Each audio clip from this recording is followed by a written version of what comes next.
Coming up on episode 119 of the Behind the Back podcast, we start in Philadelphia. Jeff Stoutland left the Eagles. That's really, really big news. So Ben and I react to that news as well as the Eagles offensive coordinator changes. We haven't talked about that yet, so we give our 2 cents on that. Then we pivot on over to the Bay. San Francisco holding the Super Bowl, but when we're going to avoid Super Bowl talk at first to talk about their defensive coordinator hiring Raheem Morris. So what's Ben's take on that? What do we think that will do for the Niners? And then we do make our Super Bowl picks reluctantly, but we do have a good conversation about that. And then we pivot on over to the literal worst team in the NBA, back where we belong, the Kings, baby. Going on with what all the trade news. Keon Ellis is gone. Dennis Schroeder's gone. We break down that trade for DeAndre Hunter. If we think that the reports that nothing else is going to happen is right and true, or if we think something might happen at the last minute. So stay tuned for that, guys. With that being said, y'all, let's get it.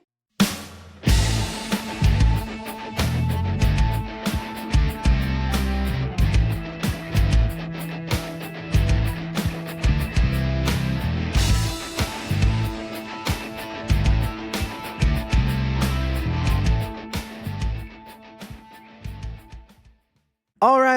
Welcome back to another episode of the Behind the Back podcast. We are your hosts. I'm Marcos Conan Negrón, and beside me here, as always, is Ben the Jet. Rets, Ben, you were gone last week. How was your trip? How were your travels? It was good. It was my first time in Arizona, and I was staying basically in Tempe. So I was like Phoenix, Tempe. Yeah, it was a really good time. I stayed at this awesome hotel in the Buttes. It's like a mountain range there, and dude, it was insane. But it was a really good time. I enjoyed it, and I'm happy though to be back in the studio recording with you. Yes, sir. Good to have you back. And you came back at a great time because we have a lot of news to sort through. The NBA trade deadline is almost done. It ends tomorrow. We're recording on the 4th at 7:02 p.m. Pacific time here. So, not much is probably going to happen anymore for today, but we'll definitely get more as the trade deadline closes tomorrow. So, hopefully we get some more exciting news, but we'll get to the Kings in a little bit. We got to talk football because there's been some news for both of our teams. And we were going to start this pod off with the Niners and, because they're the best team of the pod this season. But the Eagles received some fairly shocking news about 3 hours ago or so. And it was that Jeff Stoutland, their offensive line coach, who's been there for the past 13 seasons, is no longer going to be a part of the team anymore. And he stepped down and he left. And he had announced it on Twitter, made a post and just said, Philly, thank you for an amazing 13 years. And, I'm out of here, basically. And it was shocking. I was surprised. Everyone, when you go on Twitter and you look at what Philly fans have to say, it was shocking, devastating. Jeff Stoutland, for those who, don't follow Philadelphia or aren't Philadelphia Eagles fans or aren't necessarily close to it, because, throughout the Eagles' level of success, I think the TV broadcasts have always done a good job of emphasizing, this offensive line has been really great under the tutelage of Jeff Stoutland. So if you've been watching Eagles games that the Eagles have been involved in for the past few years, his name has come up. But when you get closer into the city of Philadelphia, and listen, I'm just a lifelong Philly fan who's never really been to Philly, but the impact that this guy has had, he's been here for the entirety of my fandom. And he's developed Jason Kelce into what he is, Lane Johnson into what he is, Jordan Mailata into what he is, countless players. And when you look at his resume, he ends his 13-year career here in Philly with 14 All-Pro players, 26 Pro Bowlers, and he walks away with, 2-time Super Bowl champion. An amazing record. So really, really big loss for the Eagles. And how we're going to replace that is going to be interesting. And obviously, the Eagles brought in an offensive coordinator. That was supposed to be big news, but it really is nothing compared to Jeff Stoutland. So before we get to the OC, because that's what's going to be the big piece of it, that is the big news coming around. The Philadelphia Eagles, Jeff Stoutland is no longer there. Apparently there's been reports that he will still be around the facility in an unofficial way, kind of like how we see other players and other consultants and people just coming in and out of the building, but he is no longer officially on the Eagles. So we have more to unpack on the Jeff Stoutland thing before, but I kind of want, your perspective From the outside, did you really, hear much about Jeff Stoutland on your side of things outside of me? You know what I'm saying? But this is big news. What do you think? I mean, outside of like our conversations and so on, you don't hear much in that regard. You're always going to hear about your head coaches, your offensive coordinators, your defensive coordinators. You rarely hear about the position coaches.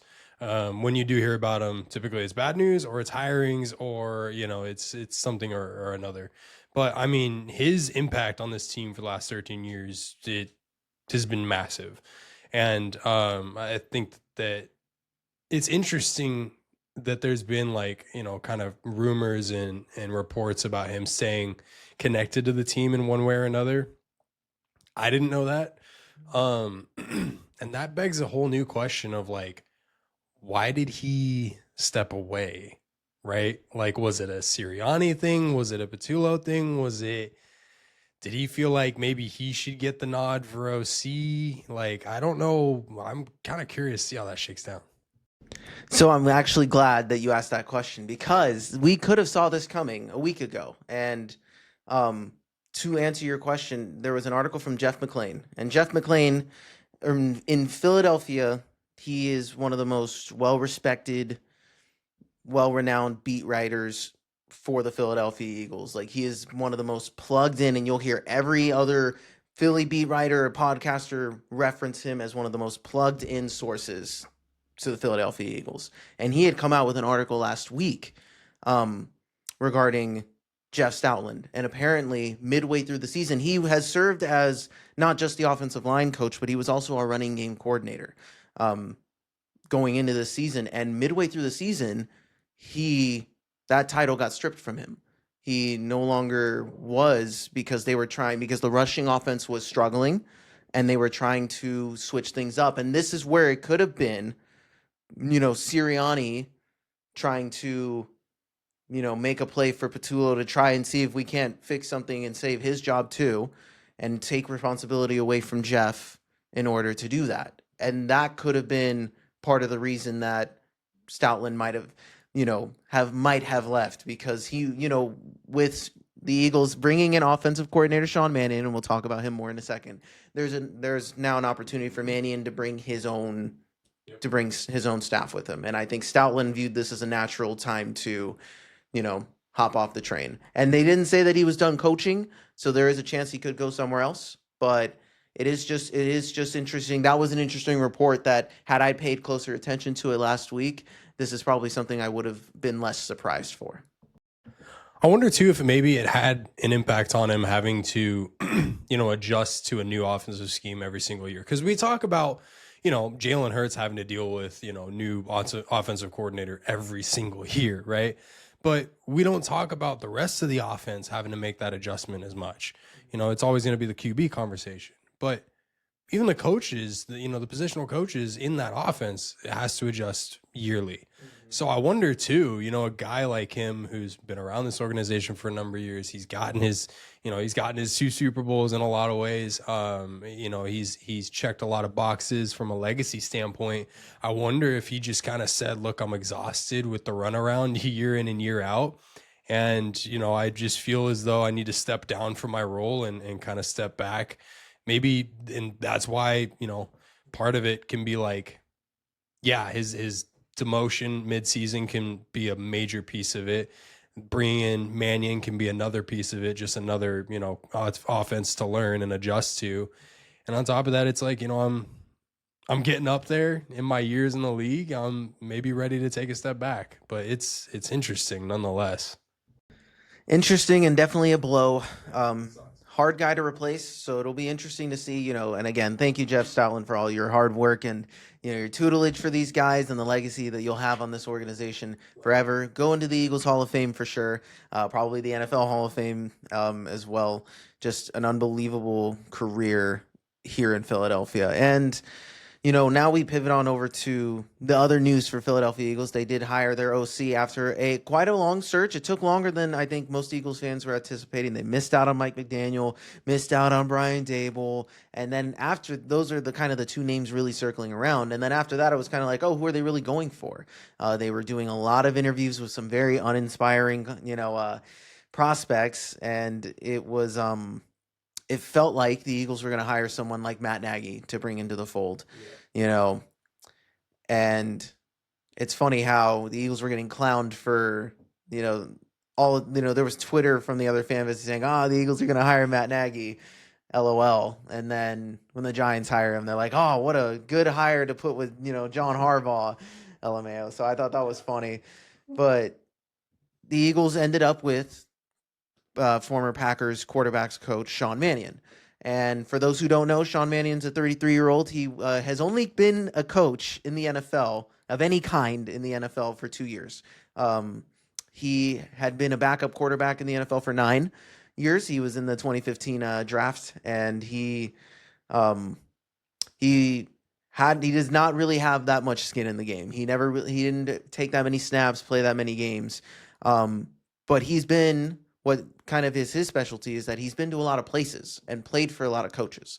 And, a lot of them fall under the McVay tree, the LaFleur, Raheem, Zach Robinson. Like, he's been around a lot of big names.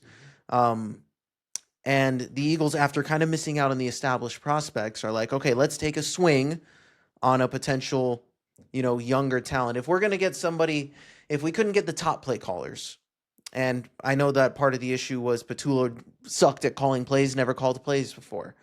So what, makes us think that Sean Mannion, who's never called plays before, is going to be the solution. So but at least with Mannion, there seems as if with the way he's regarded around the league is that he's an up-and-coming coaching prospect. One of the next big things. Everyone lauds him as an incredibly smart guy, and he knows how to, as a quarterbacks coach, he's very familiar with how to improve quarterbacks. And when you asked, a lot of Eagles beat writers were able to have a lot of Packers beat writers on their shows and ask them these questions of like, how do you guys, is losing Sean Mannion a thing for you guys? Does that matter? And they're like, this is actually a really big deal. There was people in the Packers fan base, was saying that they'd rather get rid of their offensive coordinator that they currently had and had Sean Mannion instead of Mannion leaving. And they thought that Malik Willis, the way that he played last year and the way Jordan Love has been playing the past couple of years, they said that Sean Mannion had a lot to do with that. Obviously, LaFleur's the one calling plays. He's running the offense, but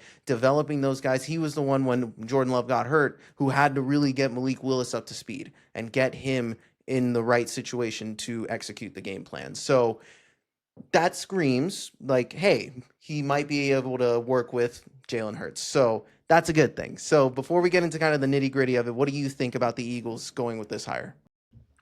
So I want to think back a few weeks when we talked about like potential offensive coordinators and maybe the direction that they needed to go, the Eagles. To, our conversation, I pointed out that whoever they needed to get needed to be a Jalen Hurts guy. It needed to be a guy that was Jalen Hurts oriented, a guy who's going to be sticking around, somebody who is, going to be focused on utilizing Jalen Hurts and his strengths the most. I think this guy's a good option for that. He's like you said, he's a former quarterback. He didn't take a ton of snaps in the NFL, but like he has that experience at the quarterback position. He understands an offense, and with kind of how Packers fans and media was talking about him, it sounds like he knows ball. Like those are things that are important. And I mean, let's be real. You probably can't get much worse than what Patullo did with, considering the talent that the Eagles had throughout the season and the lack of offense that it seemed like you guys could generate. I mean, not completing a pass in the second half for two games, like it's pretty wild.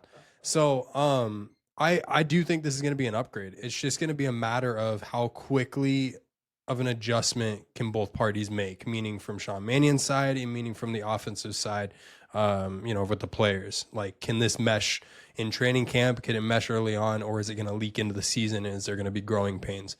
That's going to be the conversation that we kind of start the season off with is how fast can they hit the ground running?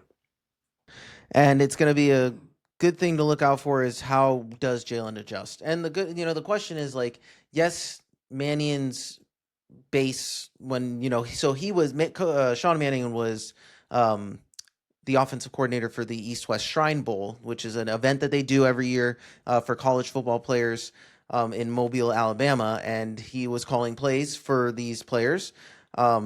And Sean Syed, a guy who's on the Ringer Philly Specials from Sumer Sports, he studies film. That's like his thing.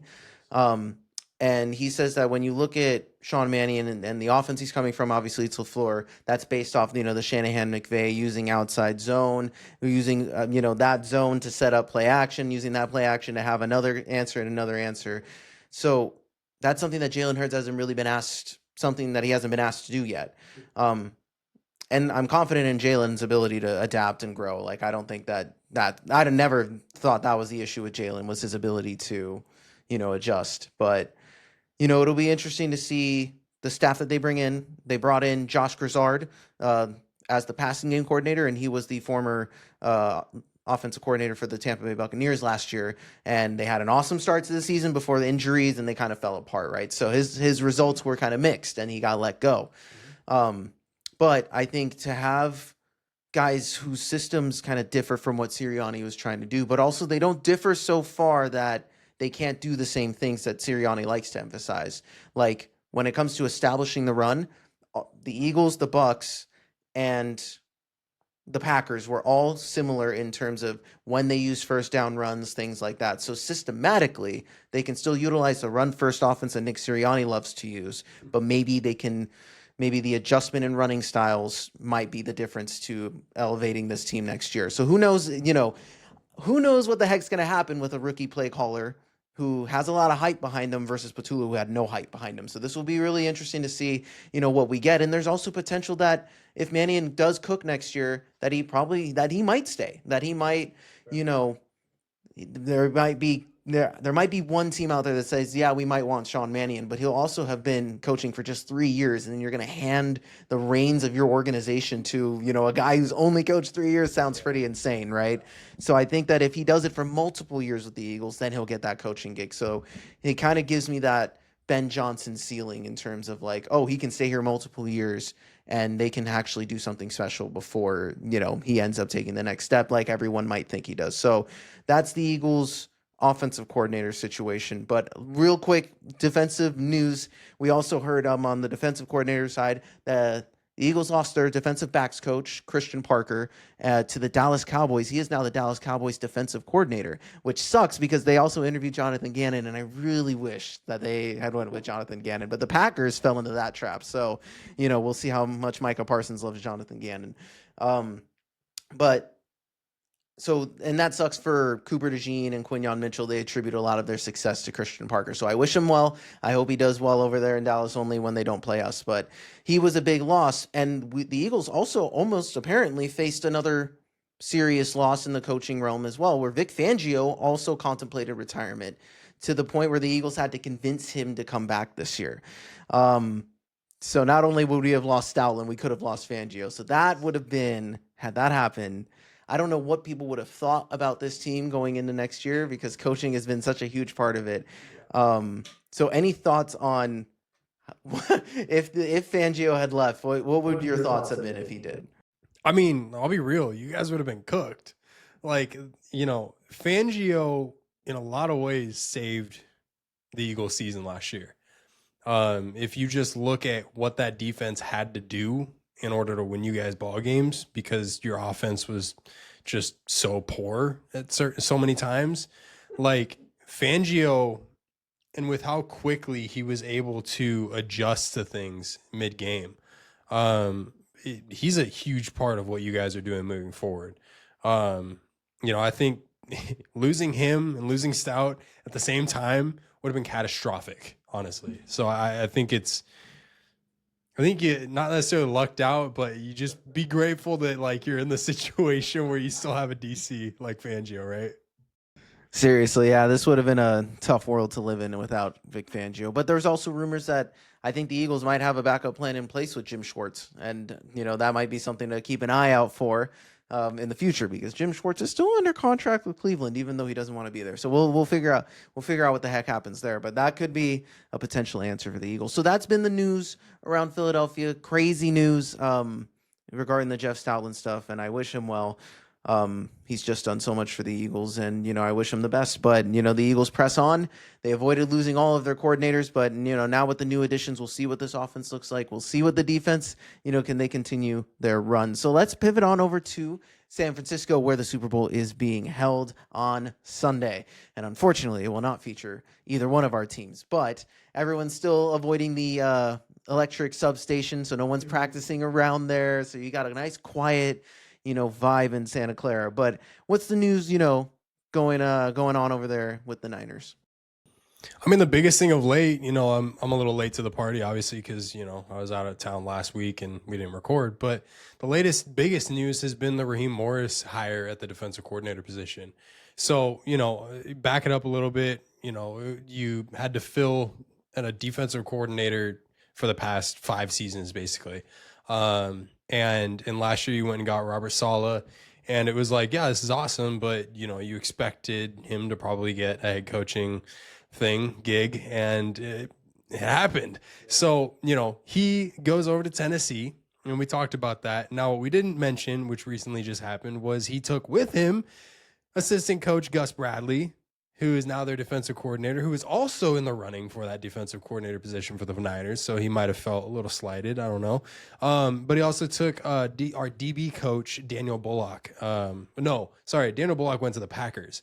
But both those guys are out. It was interesting that Gus Bradley went with Robert Saleh. I'm not surprised. I mean, Robert Saleh kind of has that impact on people he works with. But Raheem Morris is the defensive coordinator in San Francisco, and I think it's almost safe to say, considering he's had his 2 head coaching opportunities and neither has gone very well, I think it's safe to say his 3rd is unlikely, at least right now. So this defensive coordinator position for him in San Francisco looks to be more of a longer term one. We'll see how long that is, but I don't think it's like this last situation with Robert Saleh. But I talked a little bit about Raheem Morris because he was one of the guys that I was kind of looking at in terms of, an option here a few weeks ago. And I talked about a little bit about him, but just to kind of rehash, like, he has this long running relationship with Kyle Shanahan. There's a funny little nugget. Kyle Shanahan and Raheem Morris got arrested in 2005 together at the scouting combine. It was a really wild, lengthy story, but like the gist of it is the police mistook Raheem Morris as somebody else.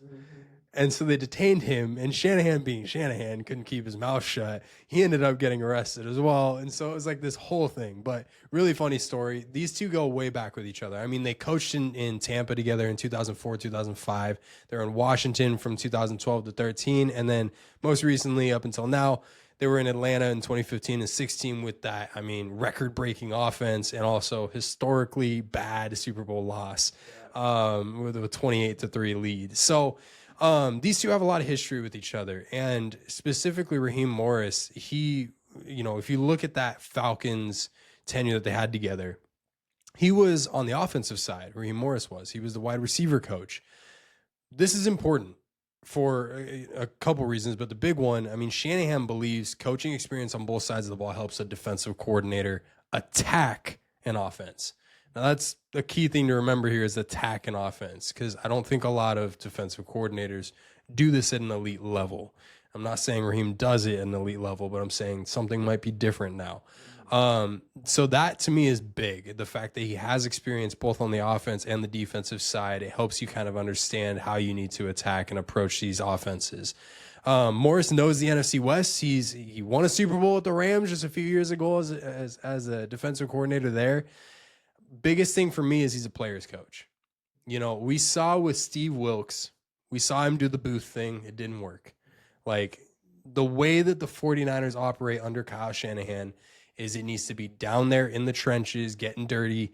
Like, you got to be yelling at your guys, locking in with them, and being, the momentum building style of coaching. And that's how the 49ers want to approach things. And Raheem Morris is one of those guys.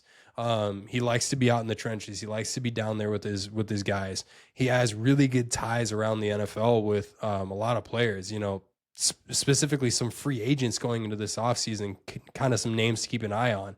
Kyle Pitts, Keon Ellis, Tyler Algier, Kobe Durant, like all these guys they were young players under Raheem Morris at one point or another, and all of which have been pretty open about saying their development was, greatly benefited due to Raheem Morris. So that kind of thing is important, especially when you talk about this substation and you've got players out here saying that like it could impact like free agency signings and so on. Well, it makes it a little bit spicier when you have a player coach like that in that position. And it's also going to benefit the young players like Michael Williams, CJ West, Upton Stout, Renardo Green, so many more. Now, as far as the scheme is concerned, there are similarities in the scheme that Raheem Morris likes to run to that of which, defensive coordinators under Kyle Shanahan have run. But this is where it gets interesting, all right? Raheem Morris, he has that experience on both sides of the ball. When he was with the Rams, he had a pretty stacked defense. He had players, I'll put it that way. And you saw him be able to attack an offense the best way in his career up to that point. If you focus on his numbers as a head coach or a defensive coordinator in its entirety, he's very middle of the pack. I mean, it's not good. But I like to look past the numbers on a lot of this stuff and focus on kind of situations as well.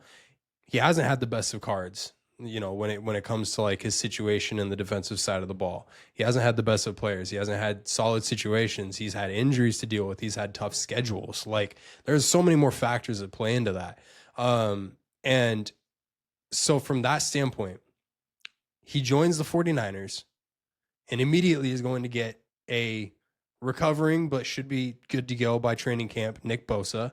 He's going to get a good to go Fred Warner. He's going to get a young budding star in Upton Stout to pair along with Diamador Lenore. He's going to get a young safety group, and he's going to get an opportunity to draft more guys with Kyle Shanahan, and potentially dip into free agency as well or trades, whatever the case may be. So there's an opportunity here for Raheem to really utilize that attack mentality of an offense. And one thing that really gets me the most excited, this is probably the biggest thing for me that I'm most excited about this hiring. And then I'll kind of bounce it over to you. And that is over the last 4 to 5 years, with exception to 1.5 seasons of a mix of Robert Saleh and D'Amico Ryans, you have seen the 49ers do a lot of bending, don't break. But you haven't seen them take the ball away a ton. You haven't seen them put themselves in a position where they're able to take the ball away and be the reason why their team wins a game more often than their offense. It's typically the offense and Kyle Shanahan. Like the mentality has been for basically that, 4 or 5 years has been our defense is going to do enough, and then our offense is going to be the thing that wins us the game because Kyle Shanahan is a mastermind. And it's worked, right? But with Raheem Morris, this is a whole new kind of a situation, because if he's able to attack an offense the way that, he wants to, and he has these players like this, he's going to be able to scheme up guys like a Nick Bosa and Fred Warner and Upton Stout and Diamador Lenore to put them in situations where they're able to take the ball away and able to make these big plays when it matters. So that's what I'm most excited for. Like I'm genuinely excited to see kind of what his incorporation into the defensive scheme is going to be. And also, that begs the question of how much of a leash does Kyle Shanahan give him?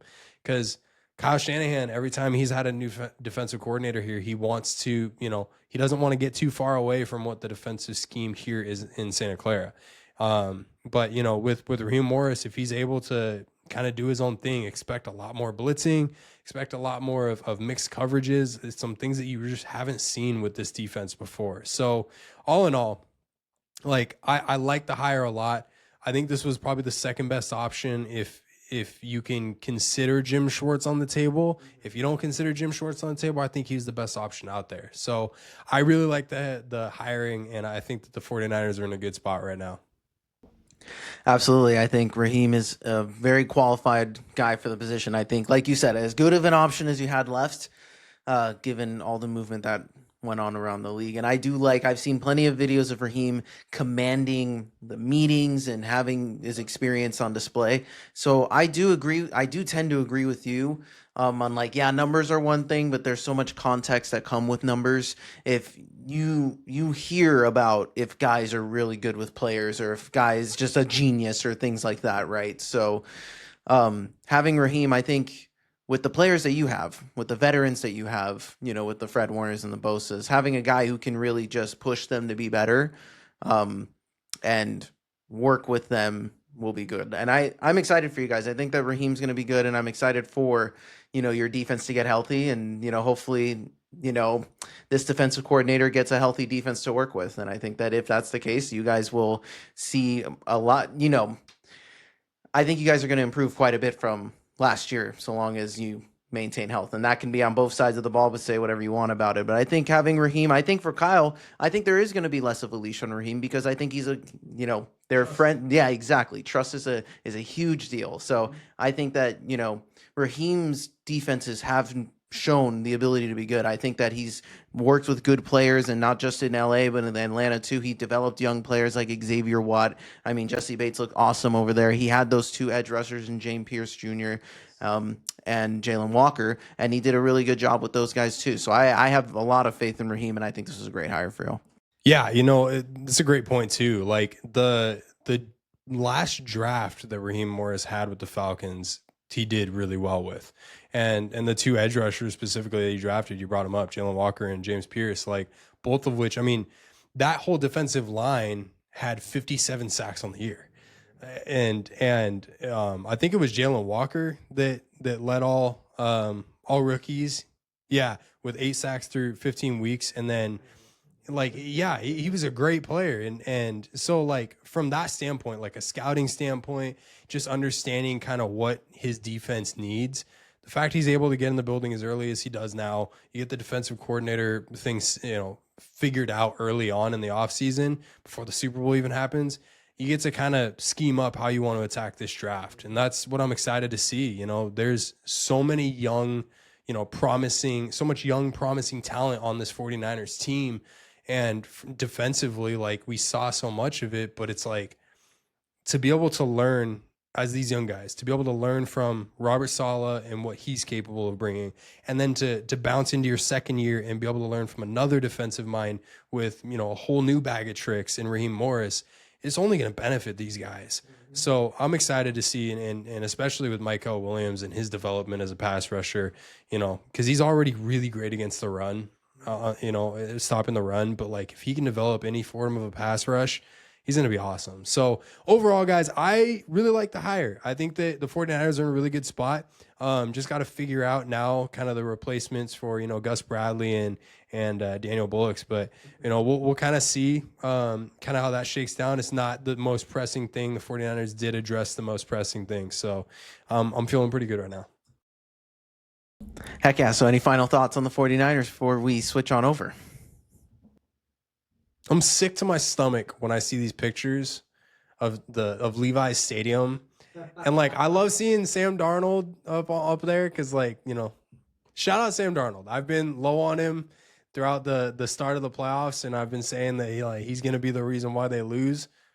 He hasn't lost a game yet. He's been playing well. But I don't have anything negative against him, but like seeing the Seahawks and the end zone painted with the Seahawks, dude, it makes me sick to my stomach, bro. But like it's okay. We'll be in the Super Bowl eventually. It'll be okay. Okay, so because of that, do you want to talk about the Super Bowl real quick before we go to basketball? Okay, cool. So, like Ben said, definitely sickening for the Seahawks, of all teams to have been taken over, and it's definitely not, the team we wanted represented. We didn't want the Rams, we didn't want the Seahawks. We wanted one of our teams going up there and sealing the deal. But they play the Patriots, and there's been reports that come out. So when we talk about this game, we're not trying to talk about these guys for too long. Nicky Manwari, they just reported, just suffered a ankle injury ahead of the Super Bowl. He's been limited in practice, so that's something to monitor. They asked Sam Darnold about his oblique. They said he's good. They asked Drake May about his thing. He says he's good. So it's the Super Bowl. Everyone's going to play if they can.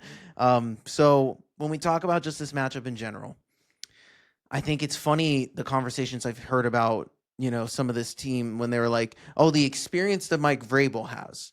It makes me, it's like, for me, people are talking about the experience that Mike Vrabel has as if Drake all of a sudden just has his experience vicariously through Mike.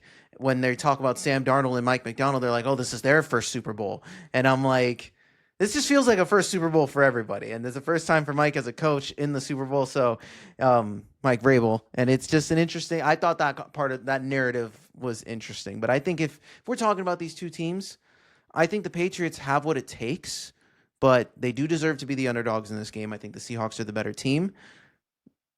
And I do think that the Seahawks are probably winning this game. I just think that what I like about the Patriots defense is that I think Milton Williams and Christian Barmore could ruin everything for Seattle because of their guard's name? Anthony Bradford always has some hilariously bad miss every week. So there's something. Milton Williams, obviously fighting for back-to-back Super Bowls. Here, he has that experience in the big game. And I think that if there's going to be anybody that changes that, it's going to be Milton Williams, Christian Barmore getting pressure on Darnold and him, messing up and throwing to Christian Gonzalez or throwing an interception. That's the only way that the Patriots really, in my opinion, have a chance. But because the thing is, we've seen Sam Darnold turn the ball over 4 times, and they still won that game. Or they were close to winning that game against the Rams. So it's just one of those things where I think I trust the defense. This gives me very much like Eagles vibes of last year. Like they're clear, they look like the most complete team, and they've been the most complete team all year. And it's just hard for me to think that the Patriots are gonna come out with the victory in this one. So my score for my analysis here, I think it's going to be close. I don't know if it's going to be a high scoring game. I think the pressure is going to get to both of them. So I think it's going to be 24-20 Seattle. Yeah, I hate this matchup, bro. Like, it's the worst because either the Seahawks get to win in Levi's and get their second Super Bowl, or the Patriots get to win in Levi's, which I don't really care where they win, but I care that they win because then they get their 7th, and yeah, they're right up there at the top. So, yeah, there's kind of a lose-lose situation here as a 49er fan, but I agree with you. I think this is gonna be like the line is set at 5.5 right now, 4.5. 4.5, yeah. I think it's 4.5. Favoring Seattle, and the points are at, I believe, 44. So they expect it to be like, a 24-20 game, kind of like what you expected or what you were saying. And I'm kind of expecting that kind of a game. What I am thinking is 100% online with what you said. Like, all week long, I mean, for the past 2 weeks, you've heard Vrabel knows the situation. Like he's got the experience. I don't know about Mike McDonald and I don't know about Sam Darnold and yada yada, but they're not talking enough about Drake May. They're just not, about his lack of experience in this big game. Jalen Hurts went to his first Super Bowl, lost. Brock Purdy went to his first Super Bowl, lost. Right? Jalen Hurts won his second one. Brock Purdy's yet to make it back to his second one. But like, there's so many quarterbacks that at the biggest stage, no matter how you've played, even if you played like an MVP candidate, like Brock Purdy did in his year, you get to the big stage, like, these games are different. And that's not to say that Brock was, a bad quarterback in that game. I think he was the better quarterback, and the argument can be had with Jalen against Patrick in that game as well. But like, Drake in this one, it really does come down to him, in my opinion, and the Patriots' chances to win this game. He's going to have to be the gunslinger that people are calling him all season long at a higher level than he's been all season, if they want a chance to win. Because Seattle is the most complete defense. They are the most complete overall team. Their offense generates points just like anybody out there. They've been able to keep up with any team, whether a low-scoring or a high-scoring game all season long. They've just found ways to win. So that, to me, from a complete team standpoint, it just all signs point to Seattle. So I agree with you. I got Seattle winning as well. Oh, regret. No, you know what? I'm switching it up. I'm taking the underdog here. I don't think it's gonna happen, but I'm taking the underdog. I think that if the Patriots want a chance to win, Drake May has to pop like at a level that he hasn't all season long. That's not to say he's been bad all season long. He's been really good all season.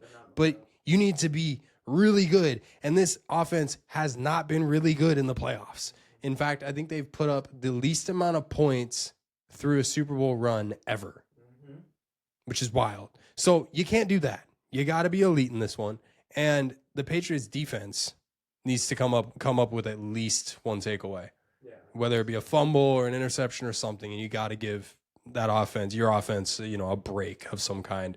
Get out there with a short field. That's the only chance that they got. Other than that, it's like special teams. Contain Shaheed. Like, dude, just tremors from that return. So that every aspect, every level, the Patriots have to play complete football.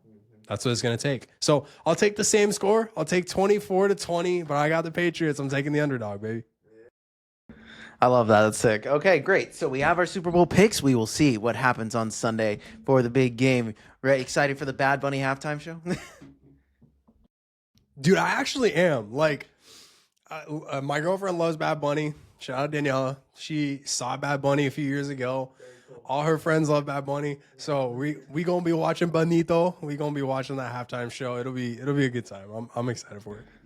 Yeah, Bad Bunny definitely, won a Grammy for Record of the Year, or Album of the Year, whatever it was. Had that whole little thing. We were watching the Grammys the other day. I thought that was funny too. So, yeah, good, exciting to see how the performance and how that looks. It'll be very interesting. So, enough football as what will be the last game of the season. So, it was a wild ride for the 2025 season.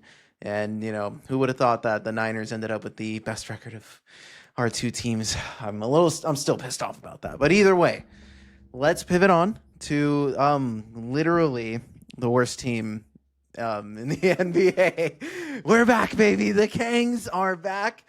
And so what's our record? 12-36 now, I believe. And we're currently playing the Memphis Grizzlies, who we're probably trading for John Morant at this point. And Ben and I have some takes about some of the trade news that's been happening, because obviously it's going to be very trade centric. So the big talking point, the only freaking trade that was made, we had spent the past 2 months talking about, how are they going to offload Levine, Domas, Domar, like all the big contracts. And the contract they move was Keon Ellis and Dennis Schroeder. You were right in one aspect, and I was right on one aspect. We called that those were the guys who were probably leaving, and they left together in Cleveland. So they got traded to Cleveland. This was a 3-team trade with the Bulls as well. Dario Saric goes to the Bulls. We get DeAndre Hunter. They get a pick, and then Cleveland gets Keon and Dennis. So what do you think? Now we have DeAndre Hunter. So DeAndre Hunter let's get some stats up here. So DeAndre Hunter is averaging 14 points a game, 4.2 boards, 2.5 assists, and he's played 43 games this year. So he has remained healthy. He has been on the court. Unfortunately, his shooting percentages don't look that great. He's shooting 42% from the field and 30 from 3 this year. But he's an 87% free throw shooter. So his shooting touch has normally been decent. Has been a lot better than 30% before. I think it's just been not so great of a season, and maybe a change of scenery coming to the Sacramento, whereas an opposing player, you shoot a lot better. So maybe this will help him refine his shot here, but we'll see what his stats are. I'm sure Ben is looking at how they're doing right now against the Grizzlies as we speak. But DeAndre Hunter, you kind of get that 3-and-D-ish physical big body wing that we have desperately been missing here on this team. So what are your initial reactions to this trade? Obviously, your reaction to Keon being involved, kind of what was given in this trade. Did you like this move by the Kings? So I would have liked this move a lot more when we needed a wing. When we had De'Aaron Fox and Mike Brown and it was beam team, early beam team era. I would have liked it a lot more. Now, with that being said, I've always thought DeAndre Hunter's a baller.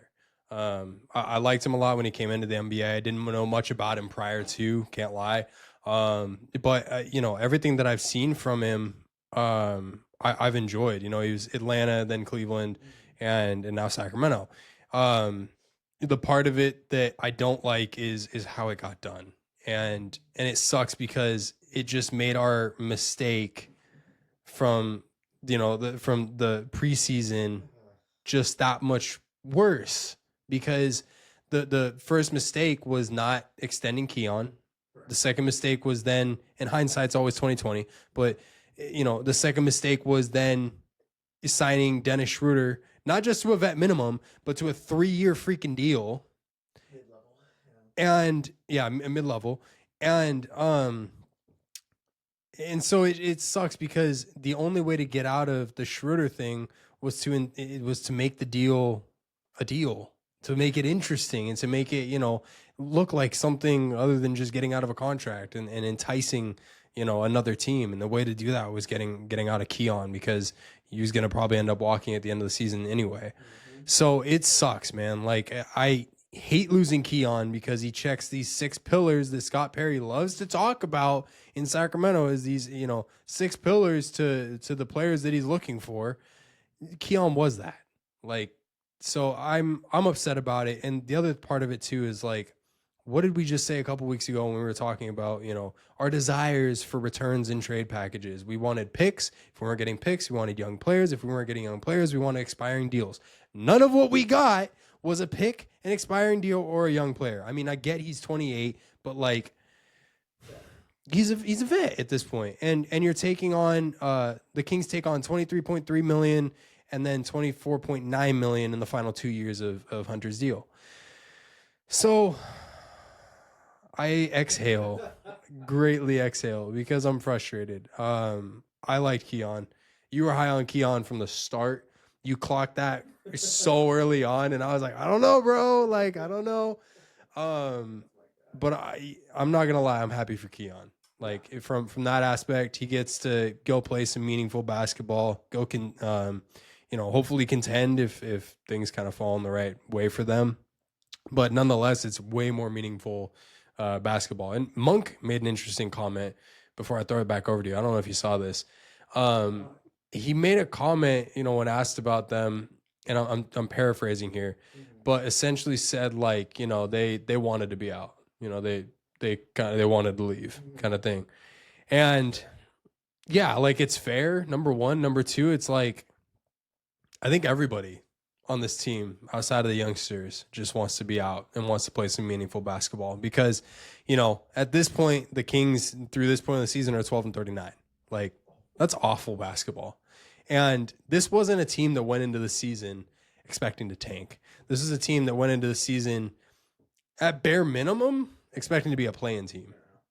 You know, DeMar DeRozan's out here in the preseason. Mind you, this is a as veteran and as, you know, professional of a player as you can get.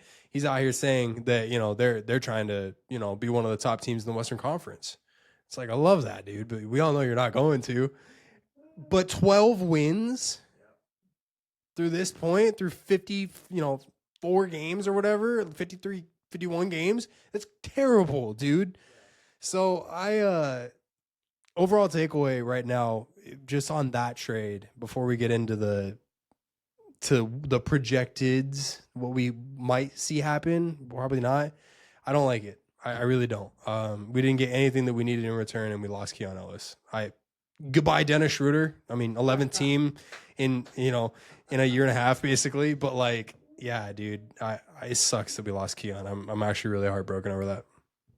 Yeah, Keon, obviously a tough one to lose, even though we knew it was coming. It's a shame that we didn't get more from it. And to your point, too, in terms of what we got for Hunter, he does add, he does put us $10 million over the luxury. So we are now in the second apron. We need to make a move to avoid paying out tax, which is still possible. We got plenty of time to do it, which also leaves the door open to maybe another minor move going. But there was reports all day today about, Domas, the past couple of days so the next move was, okay, Domantas Sabonis and the Toronto Raptors. That was what we were hearing.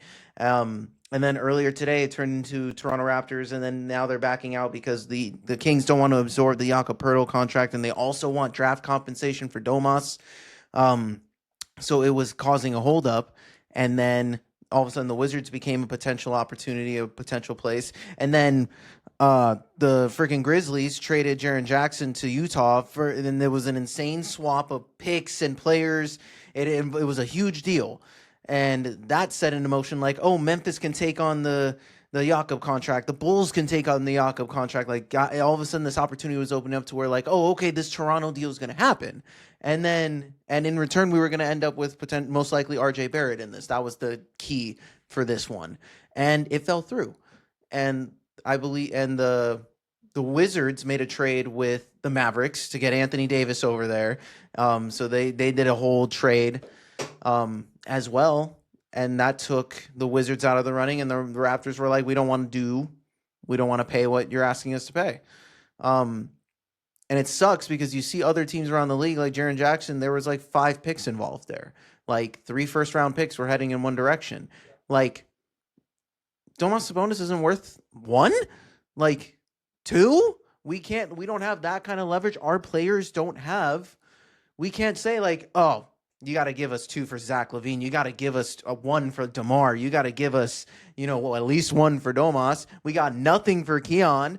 So it's crazy how the value of other players. Desmond Bane got traded for 4 first-round picks. Mikal Bridges was 5. Like, we're talking about guys who are comparable in the Domas range. So it is interesting to me that every year it always seems to be that when we are involved in discussions, our ability, our leverage is not the same.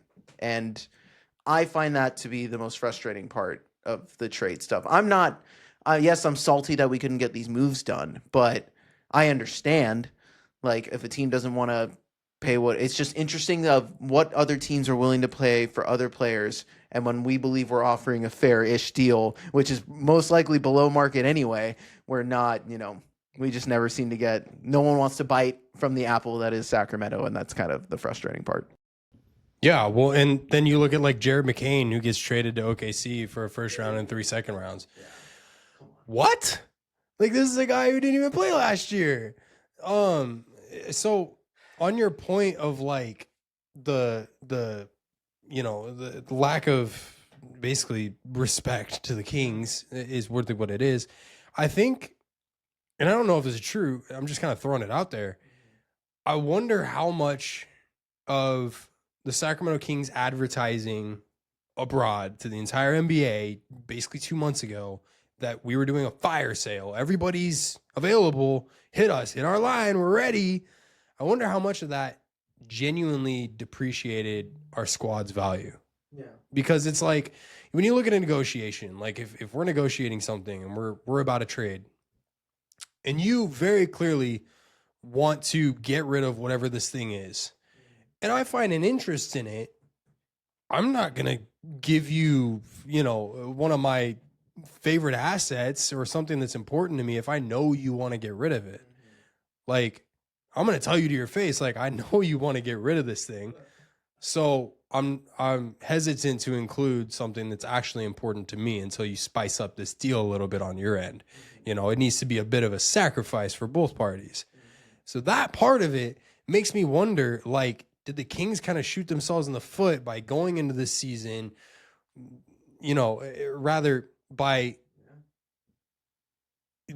not exceeding expectations, by rather falling way short of expectations, and then telling the entire league, like, everybody's up for auction, like, go ahead, let's get at this thing. How much of that really depreciated this team? I just wonder. No, that's a really great point. And I think it's frustrating too, because I'm seeing, we're seeing the local reporters for Sacramento. They're like, they got a lot of work to do this summer. They're in the same freaking spot. And to just assume that, there's going to be options next year, we're going to fall into the same freaking pit of despair where we're not everyone's favorite target. other players are going to be available that are more desirable or on easier contracts. Because of we couldn't move some of these players, we still have Domas's money that we're owed to. Zach LaVine has been reported to most likely take his $49 million player option next year. So we're trapped in that situation. And then, there's a chance we're probably going to buy out DeMar if the trade deadline goes by. So I don't know. And I don't know. So I'm curious to think, there is one more trade that has been projected for the Sacramento Kings as a last ditch, maybe to get off of a contract or just to make a move or something like that, right? And I want your opinion on this player real quick before we kind of do any more Kings talk. The last player that's been available, that's been reported on, is the notorious Ja Morant. No.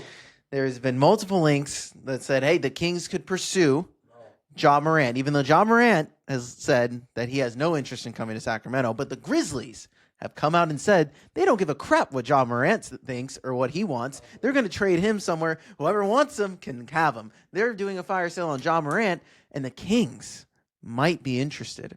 So I want your opinion on, Ja Morant, the player on the reward for the peak of Ja Morant, you're getting a top 10 player at his best. He's 26 years old. He's not washed. I know that his numbers have, taken a dip. He has a very colorful past that's very public. So I find this funny that there's been reports, because it's just crazy to think that of all organizations, we believe that we would be the ones to fix Ja Morant. So I'm curious what you think about this. Absolutely not. No realm would I want Ja Morant in Sacramento. Look, we have a player right now. We have many of them, but we have a player right now who's voicing out loud a few different times that he just doesn't want to be here. It's so blatantly obvious in Zach LaVine. And look, that was my favorite player. Quickly off my boat after he got to Sac. I wouldn't be able to handle a guy who's in Sacramento who just hates it here. Why? That doesn't make sense. So for the Kings to even consider that, I think would be a form of malpractice in a lot of ways, because it's why would you consider bringing somebody here, even if it's just, through the end of the season or whatever the case may be, until you can find a partner or whatever. Why would you do that and ruin the culture that you're trying to build here? Because that's what it is. Additionally, I talked about those 6 pillars to Scott Perry and what he looks for in these players. So, in Scott Perry's role in Sacramento, he established these 6 core pillars to define the team's culture and identity. Those pillars were competitive, tough, team-oriented, accountable, professional, and disciplined. Ja Morant, is he competitive? Yeah, he's competitive. Is he tough? Sure. Is he team-oriented? Okay, moving past that. Accountable? Hell no. Professional? No. Disciplined? Absolutely not. So 2 pillars of the 6. And if the Sacramento Kings bring him here, Scott Perry's pillars are an absolute joke, if you ask me. So no, absolutely not. That was very well said. I was very curious to see your thought. And I agree that I don't understand what it's for. Oh, you want to bring a star. I mean, unless the logic is to move off of, okay, we're going to give him Domas, and then to get off of one major massive contract, right? That's the only reason I'd be okay with it. But even still, Domas brings something to this team that Ja Morant wouldn't. You watch these young centers with Dylan Cardwell and Maxime Reynaud, Domas has been very hands-on, very vocal with them all season long. He's been an awesome vet leader, whether he wants to be here or not. There's been no reports that he doesn't necessarily. But I'm just saying, he's been awesome with the young guys. And he's a great guy to learn from. He's not super athletic and insanely, he's just smart. He's super smart. He knows the game of basketball. His fundamentals are at a high level. So he's a really great guy for, a Maxime Reynaud and Dylan Cardwell to learn from. John Morant, I don't want Nick Clifford learning from John Morant how to load a gun in a car. Like, this is what we're getting to when it comes to John Morant. And if you're, I'm joking about that, obviously, but like, the real thing is, like, I don't want a toxic player here in Sacramento that will contribute his toxic traits to these young players. Like, it needs to be as positive as it can be for these guys. They're already in a 12-win season right now. This is already unfamiliar territory for any NBA player. Any NBA player growing up in middle school, high school, they're winning every game. And then they get to college and you probably shift, but a lot of them still win a lot of games. 12-win seasons through 51 games is hard to adjust to. So to have a veteran like Domas, I think, is something that's appreciated. If you can't move on from Domas, it's not the end of the world, in my opinion. But getting a guy like John Morant, I just so disagree with in so many ways. Yeah, I just don't think he fits the culture at all. So I am curious, we can just do a little bit of general conversation, because there could, maybe we're shocked. Maybe Malik Monk gets moved. Precious Achiuwa became eligible to be traded. So maybe he's factored in to a trade conversation as a sweetener. So, I can't put it behind, the NBA, like something, even if it's minor, something else might happen. But something major that has been kind of, the tipping point of this whole thing was what kind of delayed a few of these transactions, and some still right now, is that Giannis has been made available, and there has been plenty of, packages that have been put together for the Milwaukee Bucks to either accept or look at, or things like that. Do you think, and the most recent report suggests that it's been like Miami, the Warriors, the Timberwolves, the Timberwolves traded Mike Conley, and they actually could have taken on, I forget who it was. I think it was, oh my gosh, there was a guard that was involved. Oh, they could have taken on Kobe White because he was involved. So they could have taken on Kobe White from the Bulls, but they chose not to because they wanted to leave money for a Giannis contract. So the Timberwolves are under the impression that they're close to getting Giannis. The Warriors have been throwing together packages of whatever guys they have. And Brandon Podansky, there was a little picture. It could have been edited, said Milwaukee on something. I'm sure that's not real, but I just think that, there could be a big ball that drops, which could in turn either include the Kings and as like, you guys can help us facilitate by getting rid of some of, a player or two. But, what do you think, could be the next big move? Do you think Giannis is actually getting moved? Because now there's reports that other teams are questioning whether the Bucks are actually going to move him. So I just think it's interesting. It's hard to tell. I think there's a lot of reason to believe that, Giannis's time in Milwaukee is up. This past offseason, it seemed like, we could be seeing the end of it. And then, they rebounded in a way and reloaded and tried to go into this year to be competitive, and they're just not a competitive team. And now he wants to be in competitive ball games, and I don't blame him. And he's essentially, it's been reported, he's essentially been telling Milwaukee, like, it's over. Like, I'm ready to go to the next step and actually compete again. So I want to focus on the Warriors for a second. And I would hate this if it happens. Yeah. But in my opinion, the Warriors have the most to lose by not landing Giannis Antetokounmpo.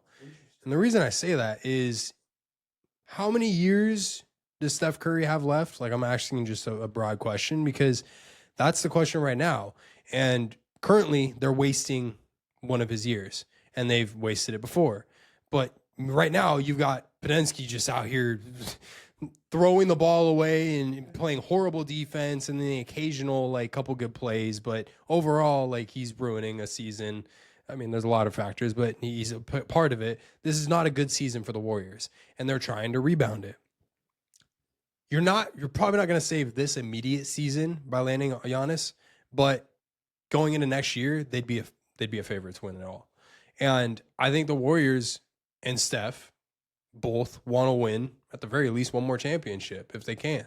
So they've already had the conversations with Draymond Green. Like Steve Kerr sat Draymond down and was like, talking about the trade deadline. And at first Draymond was like, not really. He kind of talked about this. It's a good interview. I recommend some people look it up. And I'm paraphrasing here, but he was like, wasn't really taking it very serious. And then he asked like how his wife was reacting to it. And that was when Draymond was like, oh, this is real. Because like, why would you be asking how my family feels about it if this wasn't actually something?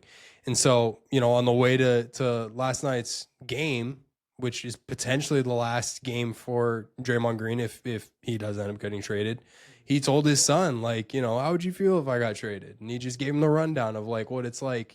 He's never had to go through it. He just let him know like it's possible. And his kid was like, they wouldn't do that to you. They would. They would absolutely do that if it meant one more chance at a championship. Yeah. And look, Steph's got a few more years in him. I think he's got 2 to 3 more years before you start to see some of these injuries really catch up with him. He's got nothing left in his ankles. I mean, there's no cartilage left. You see the kind of ankle braces that he wears now. You try and maximize this. This is the season to do it. This is the chance to land your opportunity at another championship with Steph Curry. You don't get Giannis here, they don't win another championship. That's just how I put it. So that's why I think they have the most to lose. I think that's a great point. And it's interesting to just my thing with that is how much of your future, if you're the Warriors, do you want to mortgage? Exactly. Knowing that, Giannis, it's not like Giannis is a 20-something guy. He's going to be 32 next year. So yeah, Steph's going to be gone, but then you just can't say like, oh, I'm going to hand the keys to 36-year-old Giannis, and you're just back in the same situation, right? But if they are really thinking about the short term and they said, screw it, we're going to do right by Steph and give him everything he can until the end of his career and then just figure it out from there, it's possible. And if they do trade Draymond, I don't know where I saw this. I saw it was a very valid and good point. Draymond is in the third year of his $100 million contract that he signed back in 22. He has a player option going in the next year, meaning even if he does get traded to Milwaukee, at the end of the season, he could say no to his player option and then just go back to the Warriors and sign with them on a minimum contract or a different, a less expensive contract. So then, they can go for it again. So that could be an interesting play if the Warriors do pull that off. And I think that is something that'd be extremely realistic. I think Draymond would do that. I think like he'd say, yeah, hi, Milwaukee, I'm here for the rest of the season. You got me for the rest of the season.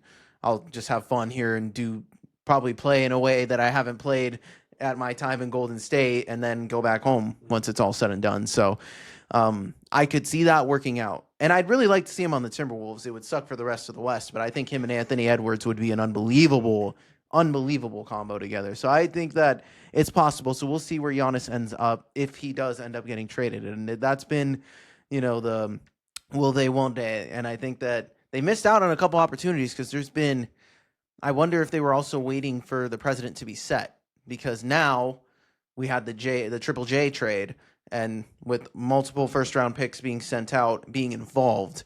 And now Giannis can be like, more than that, that the Bucks are like, it has to be more than that. So that's kind of where, the Bucks they have leverage in a way that the Kings will never ever have. So it's going to be really interesting to see.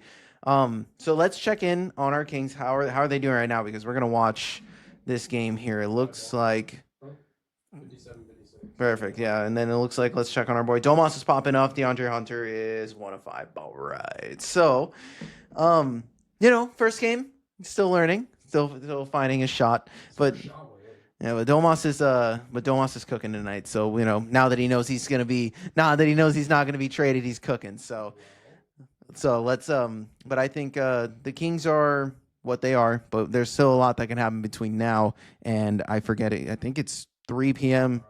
at 3 p.m. Eastern, right? So noon tomorrow our time. We'll see. This pod will be out before then, but a lot's going to be changing by the time this even comes out. So it'll be fun. So this is interesting. I hope the Raptors are awake right now, because if the Raptors are awake and they see Domas popping off, maybe that changes things. I don't know. Look, this is a pipe dream at this point. It's just so frustrating to watch every team throw picks and picks at players and the Kings can't land one pick in return for basically a guy who's, you know, a bottom level franchise player in a lot of ways. So it's tough from that standpoint. And if, you know, miraculously the Kings are able to get a trade done with, say, like a Toronto, and they don't absorb a Jakob Poeltl terrible contract, and they get some picks for it in return, and they get like an RJ Barrett or something, like awesome. I think that's a huge victory because you're ahead of the rebuild. Now, real quickly, before we get out of here, if you're disappointed by the end of this trade deadline because of the one move and the lack of other moves that the Kings could have and should have made, I think your expectations in general need to be lowered. This, we kind of all saw coming. With the 2 months prior, them saying it was going to be a fire sale, the lack of hits leading up to the trade deadline, the lack of interest in Zach LaVine, the lack of interest in DeMar DeRozan league-wide because of age, because of contracts, and same with Domantas Sabonis and so many others. Like, the only guy that was interesting, only two guys that were interesting was Keon Ellis and Keegan Murray. That's the only guys that are getting, that are getting asked about when people call Sacramento. If you were disappointed by this outcome, I think you lower expectations. Why? Because it doesn't set us back from where we were. We're just on the same pace. We were looking to get ahead of the rebuild by getting out of some of these contracts. So while, yes, Sacramento media is saying, and more is saying that a lot of work needs to be done this offseason, that is true. That same work needed to be done in general as well. I think it's going to be a boatload of work anyway. And I think this is still a 3 to 4 year rebuild before you really start to see progress. The crappy part about that is, the Kings are going to get the number 1 pick this year. They're going to draft Aaron Peterson. And by year 3, when they're due for him to be extended, they will finally be competing. So by that point, you need to offer him a new contract. That makes the books a little interesting. You can't get as crazy with it. So those are kind of things to consider. But this is going to be a process. And I think just you got to be braced for it. Braced for, a trade deadline that is essentially silent from here on out. Right. I think this was getting out of the mistake of the Dennis Schroeder thing was okay. It sucks that you had to get rid of Keon Ellis, but you got rid of one mistake. There's more to get out of, more time to do it. Just might not be right now. Yeah, and I think part of, what they're doing too, I think that they're still going to plan on making moves in the summer. They're going to end up with most likely a top 5 pick. And if you miss out on Darren Peterson, that's going to be heartbreaking. But when you look at 2 through 5, those are, franchise altering players. They would instantly be the most enticing player on the roster the second they walk in, no matter who it is. And we have plenty of time because the Kings are so bad. We get to talk about some of these options. I've already been doing tons of research on the draft stuff, so we're already looking forward to some of the ways that the Kings will be able to respond, because I do think that no matter what happens, wherever they do land, they're going to have an opportunity to pick a player at a spot of need, because they need a player at every spot, and it'll be interesting. So I think that, another bummer of a trade deadline if this was it, and I think it is too soon to say Scott Perry era sucks. Like, I agree that if he does go get John Moran, I'm going to look at how he's approaching things differently. So that'll be something to monitor here, and hopefully they don't pull the trigger on Ja. I guess a poor turn of phrase, but either way, I think fortunately we're in the fight for the number 1 pick. I'm watching a ton of college ball. It's much more fun, guys, nowadays, especially with Arizona being undefeated in number 1. So that's a little bit more fun this year. So we got guys to look out for. Do you have any final thoughts before we head out here? No. That sounds good. All right, guys, we're going to end this here. This was episode 119 of the Behind the Back podcast. You can hit us up at behindthebackpod13@gmail.com. For all y'all on YouTube, we got all of our social media descriptions up above. For all you audio listeners out there, the links to the descriptions are down below. Please give us a like, subscribe, rate, review, and follow the show. We appreciate all the love and support as we join you guys each and every week with much more content. And we hope, as we enter another off season full of fun, that we, get to embrace this draft season and embrace the rest of this NBA season and what happens here at the trade deadline. Let us know what your favorite move was of this trade deadline. What do you guys think got better? Who got worse? And if you guys think the Kings are done or not. With that being said, I am Marcos Conan Negron. Beside me here, as always, is Ben the Jarrett. All right, y'all. We love y'all. We will talk to you next week. Peace.